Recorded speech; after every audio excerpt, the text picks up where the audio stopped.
Ndabashuje inshuti z'urubuga Flow Kitchen and Home Gardening, amahoro y'Imana abe kuri mwebwe. Uyu munsi rero tugiye guteka ifunguro ryiza cyane ryihuse, ifunguro wategura ufite iminota mikeya, mu gitondo wihuta ugiye ku kazi cyangwa se saa sita unaniwe ugira ngo ujye vuba ugahita ukora ibintu byihuta ako kanya rwose rigatungana. Tugira rero guteka special omelette. Omelette iri speciale, dufite amagi 4 hano nayamenye mwihanga, ariko biragaragara amagi 4 tugiye gukoresha. Dufite agafiriti gakeya karinganiye, dufite na burete ebyiri, ni ibiryo by'abantu babiri. Special omelette harimo na burete, ni ushatse washyiramo n'inyama, ariko ngenda akoresha burete uyu munsi. Rero hano dufite ibitunguru, izi ni seleri bavanze na gaporo na bikatiye hamwe, nacyo bintwaye kuko ndi bubikoreshereze hamwe. Turakoresha agapavuro k'igice karahagije n'igitunguru cyose kinini. Hanyuma ingredient nkunda gukoresha n'agapaprika n'agatimerike, biba bihagije kandi ni byiza. Ntabwo nkunda ibirungo byinshi bimwe ba concentré. Iyo nkoresheje paprika ngakoresha n'agatimerike, nakoresheje n'izi fresh ingredient z'ibyatsi zisanzwe, biba bihagije kandi ibyo biba biryoshye. Rero igitunguru narindi gukata banabitangiye kugira ngo video itaba ndende. Tugiye no gukata agapavuro mu kwa gutunganya ibirungo biri fresh.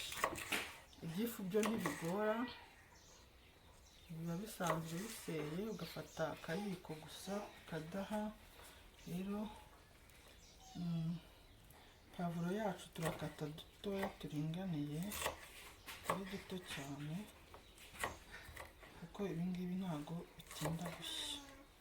Ibyo wakata byose byashya mu tuvuta dukeya nta kibazo.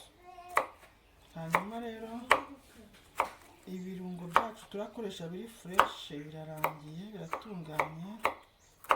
Igitunguru na poiro na seleri, agapavuro nyaka, hanyuma n'igitunguru gisanzwe. Ibindi ngibi twagiye rero mu gikoni.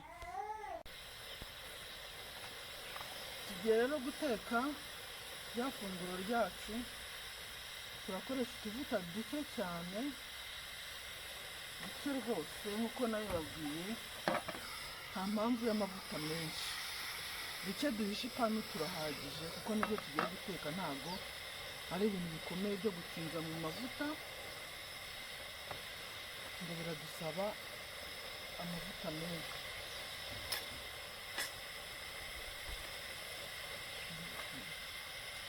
Turashyiramo za ingredient zacu ziri fresh, ibitunguru, pavuro na seleri.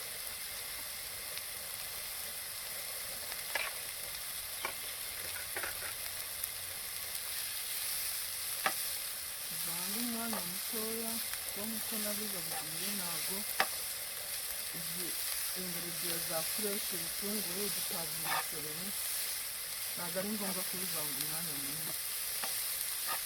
Iyo ubitindije mu mavuta cyane uba uri kubyangiza, ariko amavuta yo murabona ko ni makeya. nta mpamvu y'amavuta menshi, kandi nibyo tugiye gukoresha birimo ifiriti, kandi ifiriti murabizi ko irimo amavuta.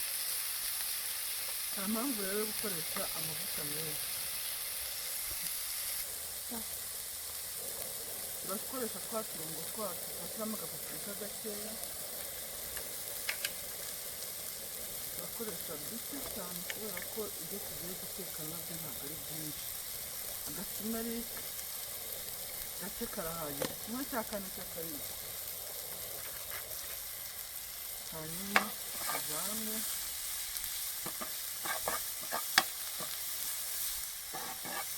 nuko bikarindura ibara bigasa neza.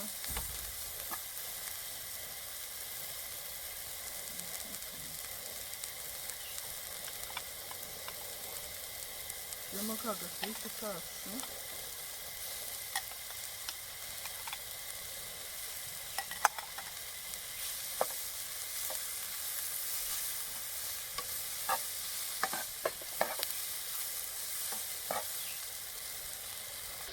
turashyiramo rero aha bigeze ya magi yacu.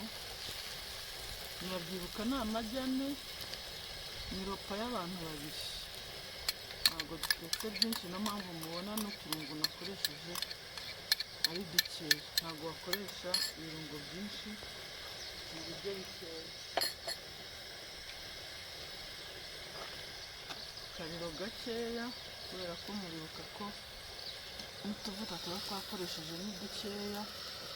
Ushyizemo umuriro mwinshi ntabwo byavamo, byashirira. Koresha akariro gake gashoboka. Hanyuma rero ifunguro ryacu murabona ritangiye kumera neza. Ntimukajye mukoresha amavuta menshi. Murabona nta mavuta ari ku ipanu pe. Iyo ufite ipanu nziza idashiriza, ibiryo birashya neza kandi nta mavuta menshi. Ntabwo washyira amavuta menshi mu biryo wakoresheje ifiriti. Turakoresha burete, byose ni amavuta. Nubwo tuba twakoresheje makeya ariko ntabwo wakongera amandi yaba menshi kandi si meza. Aha bigeze rero turashyiramo za burete zacu. Twavuze ko ari special omelette ariko nyine hariho na burete. Aha bigeze rero urabona ko burete zacu twazishyizeho.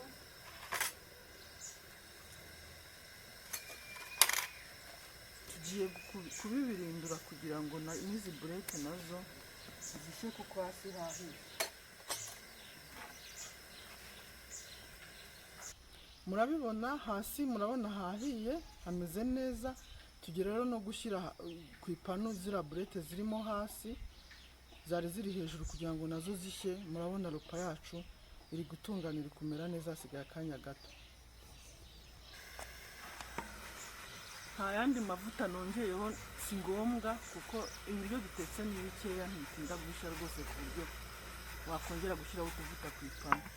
Ahubwo nagira gutya nyine kugira ngo mbibuze gushirira, ariko no hasi harimo kugenda hashya. Mwitegereze nta yandi mavuta, ipanu irumutse rwose. Murabona ko iyi ropa yacu nubwo irimo ifiriti, irimo burete, ariko turaba turiye amavuta make kuko nta yandi mavuta nakoresheje. Murabibona ko ipanu yumutse neza cyane, nta kibazo rwose cy'amavuta turi bubure nacyo, kuko murabizi ko mu gikoni cyacu duteka dukoresheje amavuta make kugira ngo dusigasire amagara. Rero turindira akanya gato, hasi haraba hahiye ntibitinda, hanyuma ifunguro ryacu turyarure. Ifunguro ryacu rero ryabonetse, ngiri rimaze gutungana. Murabibona bisa neza cyane rwose. Hano twa tuburete twashyizemo twabashije kubirindura tujya hasi, natwo duhura na ya magi n'aka gafiriti. Murabibona ko biri ifunguro risa neza kandi ry'akanya gatoya. Uko mbibabwira ni ifunguro wategura ugiye mu kazi, cyangwa se ufite akanya gatoya ugiye muri pause gatoya, ugahita uritegura rwose iminota mike itageze ku 10 ukaba urariye kandi ukaba uriye neza. Ikindi mujye mwibuka gukoresha amavuta make. Murabibona uko tuba twabigenje, amavuta make cyane ashoboka, kuko amavuta menshi ntitukayimenyereze, ntabwo ari meza na gatoya. Twageze ku meza rero, murabibona ifunguro ryacu rimeze neza, ryabonetse, risa neza, biraryoshye. Ni umwanya wo kubifungura kandi nk'uko mwabikurikiye iminota itarenze 10 riba ribonetse rwose nta kibazo. Rero nimubikore namwe mubigerageze, kandi ababikunda mubimbwire muri comment ko bimeze neza. Murabibona namwe ishusho rirabihera. Ni ibiryo byiza bitetswe mu mavuta makeya kandi bitamara umwanya, biraryoshye. Rero ngaho nimubikore namwe mubigerageze, mumbwire uko bimeze.